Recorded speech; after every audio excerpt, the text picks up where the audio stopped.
మనం చూసుకున్నట్లయితే ఏపీలో నిరుద్యోగులకు శుభవార్త అయితే చెప్పడం జరిగింది. ఏపీలో నిరుద్యోగులకు అందరికీ కూడా రాష్ట్ర ప్రభుత్వం శుభవార్త అయితే చెప్పిందనమాట.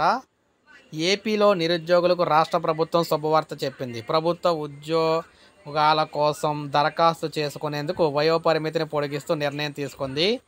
నాన్ యూనిఫామ్ ఉద్యోగులకు వయోపరిమితి 34 నుంచి 42 ఏళ్లకు, యూనిఫామ్ ఉద్యోగాలకు వయోపరిమితి 2 ఏళ్లు పెంచుతూ ప్రభుత్వ ఉత్తర్వులు అయితే జారీ చేసింది. ఈ ఏడాది సెప్టెంబర్లో జరిగే నియామకాలకు వయోపరిమితి పెంపు వర్తిస్తుందని ప్రభుత్వం అయితే తెలియజేసిందనమాట.